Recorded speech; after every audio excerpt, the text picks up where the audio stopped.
পোলাও চাউলের খুদ দিয়ে বউ ভাত বা বউ খুদে খেতে অনেক মজা। আমার বাসার সবাই খুব পছন্দ করে সকালের নাস্তায় এই খাবারটা, তাই প্রায় সময় এই খাবারটা তৈরি করি। আসসালামু আলাইকুম, সবাইকে শানুস ডেইলি কিচেনের পক্ষ থেকে স্বাগতম। আশা করি সবাই খুব ভালো আছেন। প্রথমে প্যানে দিয়ে দিচ্ছি পরিমাণ মতো তেল, তারপরে দিয়ে দিচ্ছি রসুনটা একটু থেতো করে নিয়েছি। তারপরে দিয়ে দিচ্ছি বেশ কিছু পেঁয়াজ কুচি। রসুন পেঁয়াজ বউ ভাতে বেশি করে দিলে খেতে বেশি মজা লাগে। তারপর একটু ব্রাউন কালার করে ভেজে নেব। তারপরে দিয়ে দিচ্ছি কিছু কাঁচামরিচ দিয়ে একটু 1 মিনিটের মতো ভেজে নেব। এখন আমি দিয়ে দেব ধুয়ে রাখা পোলাও চাউলের খুদ।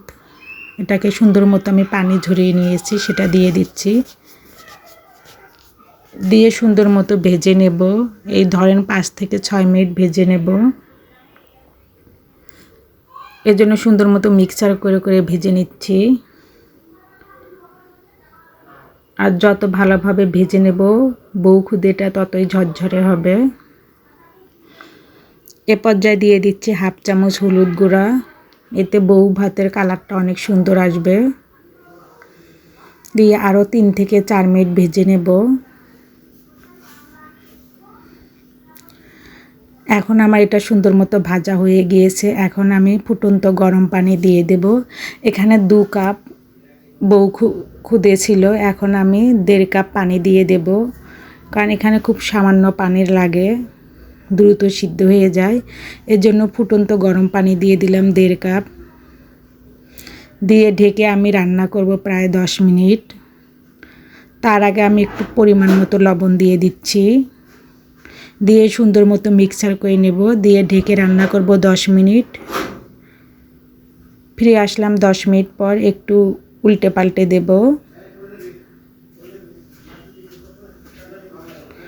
আরও ঢেকে আমি রান্না করব 10 মিনিটের মতো। এই তো বউ ভাত রান্না আমার শেষ। এখন আর একটু উল্টে পাল্টে আরও ঢেকে রেখে দেব 10 মিনিট, এতে বউ ভাতটা অনেক ঝরঝরে হবে। এখন আমি ঢেকে রাখবো আরও 10 মিনিট। আর এই ফাঁকে আমি পেঁয়াজের একটা ভর্তা বানাবো, পেঁয়াজ শুকনো মরিচ দিয়ে। এর জন্য শুকনো মরিচটাকে ম্যাশ করে নিলাম, তারপরে পেঁয়াজ কুচি করে দিয়ে দেব।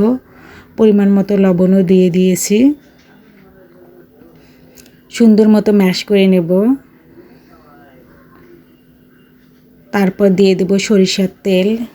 সরিষার তেলটা একটু বেশি দিতে হবে, তাহলে খেতে বেশি মজা লাগবে। এখন সুন্দর মতো সব কিছু মিক্সার করে নিচ্ছি। আর বউ ভাতটাও আমার হয়ে গিয়েছে। দেখেন কতটা লোভনীয় ও ঝরঝরে হয়েছে, আর ফ্লেভারটাও মাশাআল্লাহ অনেক সুন্দর এসেছে। পুরা গন্ধে রান্নাঘর ভরে গিয়েছে। এখন আমি পরিবেশন করে দেখাবো। সঙ্গে আমি ডিম নিয়েছি, তার ভাজা ডিম, আর সঙ্গে আছে পেঁয়াজ মরিচের ভর্তা। খেতে অনেক মজা। সবাইকে আমার ভিডিও দেখার জন্য ধন্যবাদ। সবাই আমার পেজটাকে লাইক, কমেন্ট, শেয়ার ও ফলো দিয়ে রাখবেন। আমার ইউটিউব চ্যানেলটাকে সাবস্ক্রাইব করে রাখবেন। সবাই আমাকে সাপোর্ট করবেন এবং আমার ভিডিওটা দেখার জন্য ধন্যবাদ। আজকের মতো বিদায় নিচ্ছি। আল্লাহ হাফেজ।